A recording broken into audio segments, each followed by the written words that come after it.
السلام عليكم. ازيكم حبايب قلبي؟ عاملين ايه؟ اللهم صل وسلم وبارك على سيدنا محمد. خلينا نعملها كده من الاول ونشوف هنعمل ايه.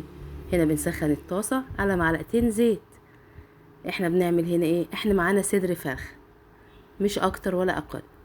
هنا بنشوحهم، بننزلهم على طاسه سخنه وبنديهم صدمه، وبنحط عليهم ملح وفلفل. تمام.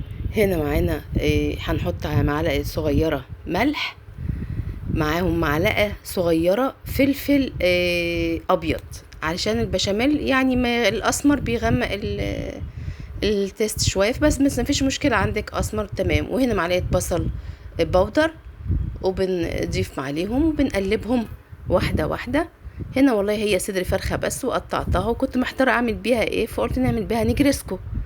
أما نقطع الكيسة كيسة مكرونة بس بين كده، بينا وبين، وبنحط عليهم النجرسكو. تمام. معانا هنا جهزنا هنا ورا معلقة زيت على قطعة زبدة عشان نعمل البشاميل بتاعها.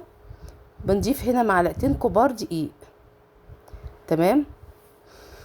وبعدين هنا حطينا معلقة بابريكا بعد ما شوحنا الفراخ كويس، وحطينا مشروم كمان عليها. هنا معلش النور قطع، هو بتحصل جدا. وبنضيف بقى اللبن على الدقيق لما شوحناه شوية، وحطينا على الدقيق وبيتشوح.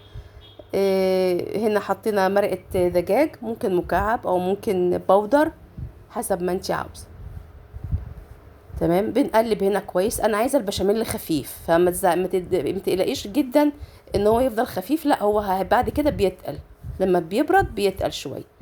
هنا هو عملت المعلقتين الكبار دول اللي انتوا شايفينهم على كيلو لبن، وكوبايتين كبار ميه اللي احنا سلقنا فيها المكرونه. احنا ما شطفناش المكرونه. تمام. صفيناها بس كده وخلاص، وخدنا منها كوبايتين كبار ضفناهم مع البشاميل والملح والفلفل.